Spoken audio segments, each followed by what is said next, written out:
90s youth ആണ് ഇപ്പോഴത്തെ മധ്യവയസ്കരോ രക്ഷാകർത്താക്കളോ. മിക്കവാറും 90s യൂത്താണ് ഇപ്പോഴത്തെ PTA ഭാരവാഹികൾ. അപ്പം അവരുടെ അടുത്തൊക്കെ സംസാരിക്കുമ്പോൾ അവർ ഈ കെയോസിൻ്റെ ഒരു സമയമാണെന്ന് പറയാറുണ്ട്. വയലൻസ് കൂടി വരുന്നു, കമ്മ്യൂണൽ പോളറൈസേഷൻ കൂടി വരുന്നു, അറിവുകളോട് ഒരു ബഹുമാനമില്ലാത്തൊരു അന്തരീക്ഷം രൂപപ്പെടുന്നു, മൂപ്പിളമ, പരസ്പര ബന്ധങ്ങൾ, പേഴ്സണൽ റിലേഷൻസ്, ഇതെല്ലാം ഒരു കുഴപ്പത്തിലേക്ക് പോയിക്കൊണ്ടിരിക്കുന്നുള്ളതിൽ 90s യൂത്ത് പൊതുവെ ഇതിനെ സമീപിക്കുന്നുണ്ട്. അതിനെന്തെങ്കിലും അടിസ്ഥാനപരമായ? അത് എനിക്ക് അടിസ്ഥാന വിരുദ്ധമായിട്ട് തോന്നിയിട്ടുണ്ട്. കാരണം നമ്മുടെ പെർസെപ്ഷൻ എന്ന് പറയുന്നത് തികച്ചും സാമൂഹികമാണ്. നമുക്ക് തന്നിട്ടുള്ള ധാരണകൾ അല്ലെങ്കിൽ നമ്മളുടെ ബ്രെയിൻ സെറ്റ് ചെയ്തിട്ടുള്ളത് നമ്മൾക്ക് തന്നിട്ടുള്ള അറിവും ഇൻഫർമേഷനും നമ്മളുടെ മാതാപിതാക്കളോ ഗുരു പറഞ്ഞ ടീച്ചേഴ്സോ അല്ലെങ്കിൽ സമൂഹമോ ബന്ധുക്കളും അവരുടെ ബോധ്യവും അവരിങ്ങനെയാണ് എന്നൊക്കെ പറഞ്ഞാൽ ഒരു പ്രായം വരെ ചില കാര്യങ്ങൾ നമ്മളെ അടിച്ചേൽപ്പിക്കുന്നത് ശരിയാണെന്ന് വരെ നമ്മൾ ധരിച്ചു വെച്ചിട്ടുണ്ടല്ലോ. ഒരു പ്രായം വരെ, ഒരു 10, 20, 25 വയസ്സായതിനു ശേഷമാണ് എൻ്റെയൊക്കെ തലമുറ ഇതെന്താണ് ഇങ്ങനെ നമ്മൾ ചിന്തിക്കുന്നതെന്ന് ആലോചിച്ച് തന്നെ തുടങ്ങിയത്. ഇപ്പോഴത്തെ കുട്ടികൾക്ക് അതൊന്നൊരു ബാധ്യതയില്ല. കാരണം അവർക്ക് ഇൻഫർമേഷൻ്റെ ഓവർഫ്ലോ ആണുള്ളത്. ലോകത്ത് എന്തൊക്കെ നടക്കുന്നു എന്നുള്ള അതുമായിട്ട് പൊരുത്തപ്പെട്ട് നമ്മളുടെ ഇവിടുത്തെ പശ്ചാത്തലവും ഒക്കെ അവർ നോക്കിക്കാണുമ്പോൾ ഉണ്ടാകുന്ന പൊരുത്തക്കേടുകളാണ് അവർ ചോദ്യം ചെയ്യുന്നത് പലപ്പോഴും. നമ്മൾക്കത് ഉൾക്കൊള്ളാൻ പറ്റാതിരിക്കുന്നതെന്ന് വെച്ചാൽ നമ്മൾ ആ ടാബുകളിൽ കുറേയൊക്കെ കുടുങ്ങി കിടക്കുന്നതുകൊണ്ട് ആണെന്ന് എനിക്ക് തോന്നുന്നുണ്ട്. അത് നമ്മൾ കുറച്ചും കൂടി ലിബറൽ ആവണം. നമ്മുടെ കുട്ടികൾ എന്തൊക്കെ കാണുന്നതെന്ന് നമ്മൾ കാണണം. ചിലപ്പോൾ അതിനകത്ത് ചീത്ത കാര്യങ്ങൾ കാണുന്നുണ്ടാവും കുട്ടികൾ. പക്ഷെ അപ്പോഴാണ് നമ്മൾ കമ്പാഷനേറ്റ് ആയിട്ടുള്ള പാരൻറ്റേജ് എന്ന് പറയുക. പാരൻറ്റേജ് ഞാൻ ഉദ്ദേശിച്ചത് അച്ഛനും അമ്മ എന്ന് മാത്രമല്ല കേട്ടോ. പാരൻറ്റേജ് എന്ന് പറഞ്ഞാൽ ആരാണ് ഗ്രൂം ചെയ്യുന്നത്,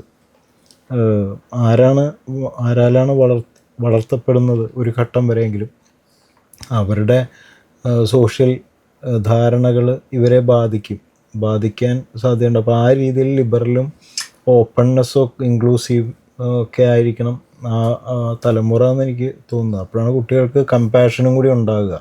അല്ലെങ്കിൽ കുട്ടികൾ ഈ പറഞ്ഞ പോലെ മയക്കുമരുന്നിൽ, ക്രൈം, അങ്ങനെയുള്ള പിന്നെ ഈ തൊഴിൽ എന്നൊക്കെ പറയുന്നതും ഒരു ഫാക്ടറാണ്. അവന് എളുപ്പത്തിൽ കാശ് കിട്ടുന്ന ഏതെങ്കിലും ഒരു വഴി നോക്കുമ്പോൾ അവന് ക്രൈമാണെങ്കിൽ അവൻ എളുപ്പത്തിൽ അത് ചാടാനൊക്കെ സാധ്യതയുണ്ട്. അവിടെയാണ് ഈ കമ്പാഷനൊക്കെ നമ്മൾ കൊണ്ടുവരേണ്ടത്. കുട്ടികളെ അതിനെക്കുറിച്ച് അറിയിക്കുക, പാരസ്പര്യത്തെക്കുറിച്ചും കൂടെ യാത്ര ചെയ്യുന്നവൻ്റെ എന്താണ് അവനാവശ്യം എന്നുള്ള അന്വേഷണത്തിന് പ്രേരിപ്പിക്കലും ഒക്കെ അതിൻ്റെ ഭാഗമാണ്. അതൊക്കെ ഉത്തരവാദിത്തമുള്ളൊരു ഗ്രൂമർക്ക് അല്ലെങ്കിൽ മെൻറ്ററിനൊക്കെയാണ് പറ്റുക.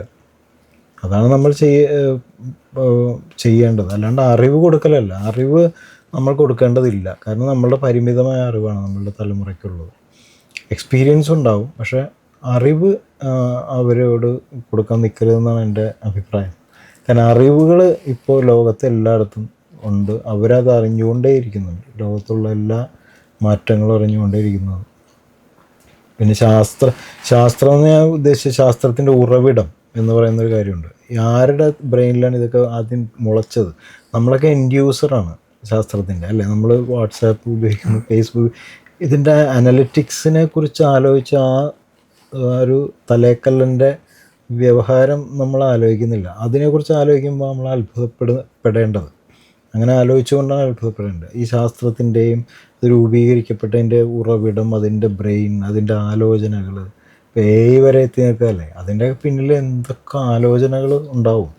അപ്പോൾ അതിൻ്റെ രൂപീകരണത്തെക്കുറിച്ച്, എവല്യൂഷൻ, അതിനെക്കുറിച്ച് ആലോചിക്കുമ്പോഴാണ് ആളുകൾ ഇത് ചെയ്യേണ്ടത്, അത്ഭുതപ്പെടേണ്ടത്. അല്ലെങ്കിൽ എന്ന് വെച്ചാൽ നമ്മൾ ഏറ്റവും ഔന്നത്യമുള്ള ശാസ്ത്ര ഇടങ്ങൾ, ഇപ്പോൾ വാട്സാപ്പ്, അതൊക്കെ ഏറ്റവും ഹീനമായ പ്രവൃത്തികളിൽ നമ്മൾ ചെയ്യാറുണ്ട്. അന്ധവിശ്വാസങ്ങൾ പ്രചരിപ്പിക്കാൻ വാട്സാപ്പ് ഉപയോഗിക്കുന്നു എന്ന് പറയുന്ന അതിൻ്റെ കോൺട്രാസ്റ്റ് അല്ലേ? അങ്ങനെ സംഭവിക്കാറുണ്ട്. അതൊക്കെയാണ് നമ്മൾ സ്വയം ആത്മവിദ്യാഭ്യാസം എന്ന് പറയുന്നതൊക്കെ. അതാണ് ആലോചന ഒക്കെ വേണ്ടത്.